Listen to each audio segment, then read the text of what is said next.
All right, what's up, everybody?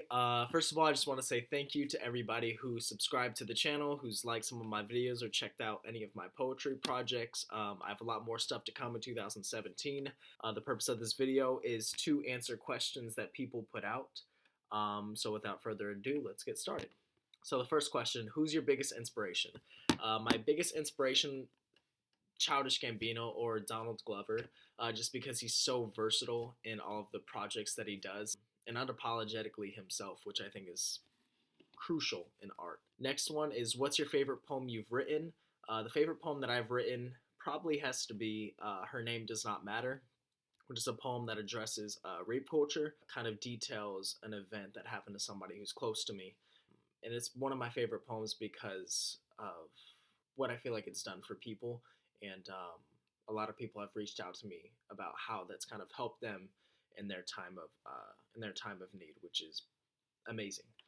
Is there any event in your life that made you want to start writing? Why was writing your outlet as opposed to other activities and forms of art? So I did watch this documentary in high school called Louder Than a Bomb, which kind of goes into slam poetry and spoken word. And at the time, I had enjoyed writing and performing speeches in class and stuff, and I was on my school's speech and debate team, and then I was exposed to this amazing art form and spoken word, and I was like, man, I like this. Let me try my hand in it. So I guess that would be maybe this specific event. Why was writing my outlet? I tried painting, not a good painter. I tried singing, awful at singing. I tried rapping, not for me. Even on my YouTube channel, I have a couple of rap songs, but I need to stay in this lane. I tried, but this is for me. What motivates you to do what you do? I just love it. I just love poetry. I with every part of me. And what keeps me kind of inspired day to day is a lot of psychology books. So books like Outliers, Talent is Overrated. You know, a lot of self-help books, sociology, psychology, those kind of books. Where do you see yourself in 5 years? Hopefully, YouTube channel is huge at that point, and then be able to go into different artistic ventures, which at the time we'll cross that bridge. What type of music do you like to listen to? I like to listen to hip-hop is my favorite genre, but I like all kinds of music, and especially when I write, I really enjoy the Chill Vibes playlist on Spotify. Unfortunately, Spotify logged me out, and I've been trying to log back in, and I'm not sure if somebody's using my account because every time I try to log in, the email, I don't know. That's kind of annoying, but I like the Chill Vibes playlist on Spotify. Highly recommend. How old were you when you first started writing? 7th grade was a poetry unit, and it's funny because I wrote this poem called My First Love, which is nothing like the To My First Love on my page. And that poem, for whatever reason, was really well received by some of the ladies in the classroom, and I was like, okay. And some of them even gave me a hug afterwards, which in 7th grade was the world to me. I didn't get my first kiss until high school. You know, I was pumped, and so I that maybe kind of helped me want to take this up, but I didn't really start taking it seriously, like I said, till senior year of high school. Who and what do you write for?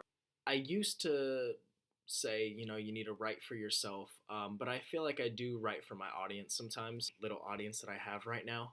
I think it's important to address social issues in my writing, and take a stance on things, but you do have to enjoy it, regardless. That's going to be a theme that I kind of address in some of these questions that I was reading through. Is you have to love what you do in anything. Who's your favorite poet, and what's your favorite poem? My favorite written poet would be Charles Bukowski, by far. One of my favorite poems by him is So You Want to Be a Writer. My favorite spoken word poet would probably be Phil K, and my favorite poem by him is Repetition.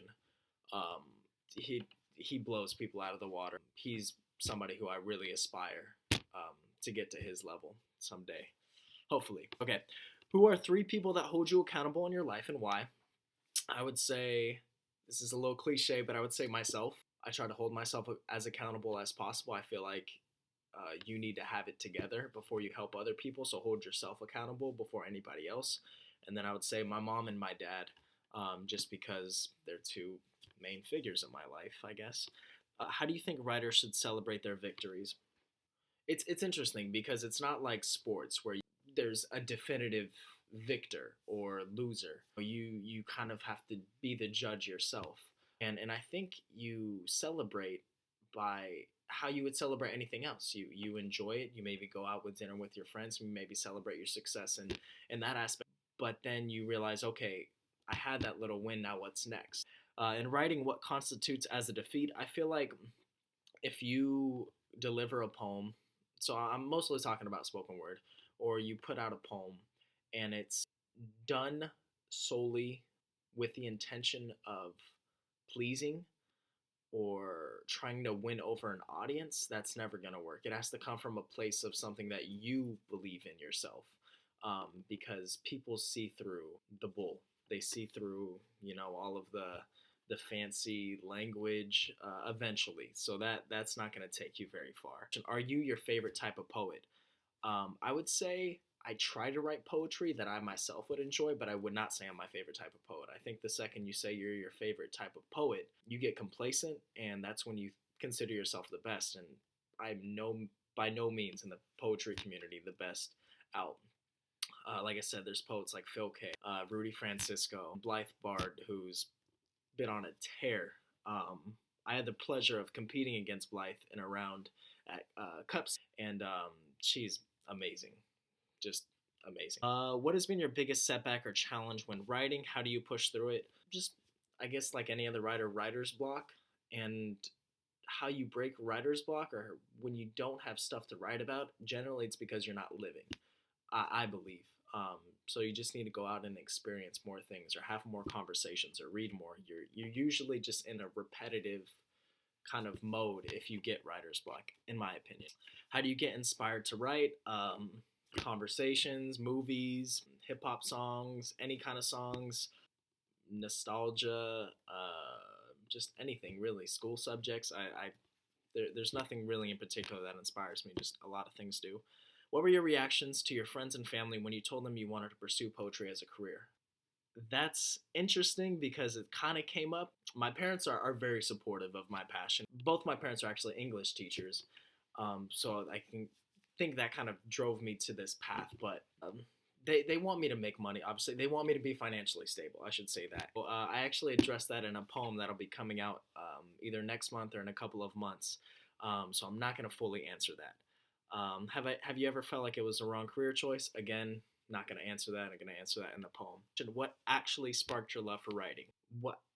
I'll change that question to what kind of propelled me to keep going is when in high school, when I would show people some of my work, some people would kind of be like, "Oh, that's good," or like, "Oh, you do poetry." I played soccer. I played a lot of sports growing up, so a lot of my friends were the athletic type.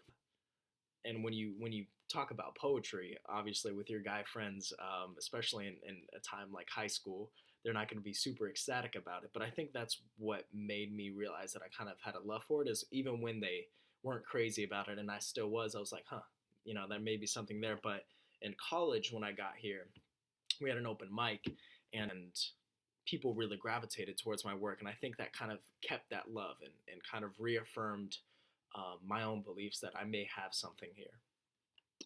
So yeah, who is your biggest inspiration as a poet? I would say Charles Bukowski. Love his work. If you haven't read any, you should look him up. What is your advice for all the young writers whose passion lays within poetry? I like the way that question is worded because it says whose passion lays within poetry. I came up with a poem that'll be coming out pretty soon called So You Want to Be a Poet, and it's inspired by So You Want to Be a Writer by Charles Bukowski. And if you want to do it to woo some girl or, for any superficial reason, don't do this. This may not be the answer you want to hear, but poetry isn't for everybody. Writing poetry and performing poetry isn't for everybody. It's just like being a doctor isn't for everybody. I don't think I'd be a good doctor at all. It's like being a lawyer, being a basketball player. You need a certain skill set and you need a certain personality traits, I think, that go into doing this. And one of those things is, I think, is having thick skin, but also having a willingness to dig deep into yourself. And not a lot of people want to do that, want to have that introspection, but also have the thick skin to be like, F you, this is what I like. make sure that there is a passion for it first and foremost. And if you know that you love it, then nothing will deter you. Last thing, what is your biggest obstacle to pursue a career in poetry? I would say making money. I'm trying to get some stuff published this year. Hopefully, I will. Trying to get this YouTube page right. And I don't know. We'll see.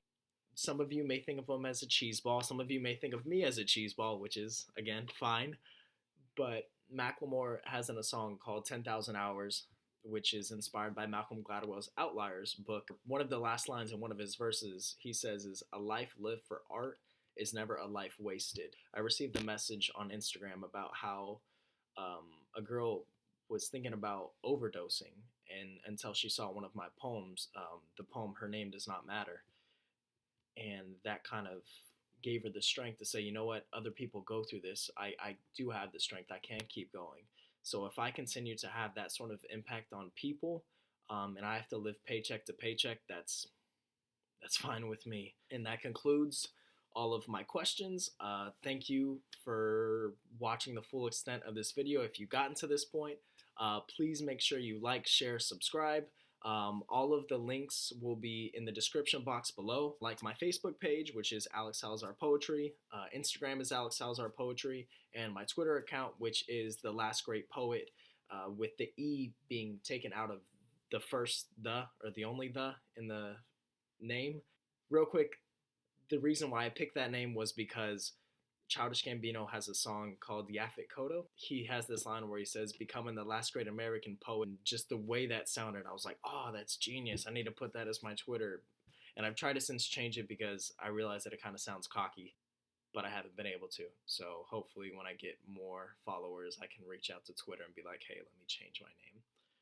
But that concludes it. Thank you again for tuning in. And I have a lot of projects coming up, so I hope you tune in for those as well. Take it easy.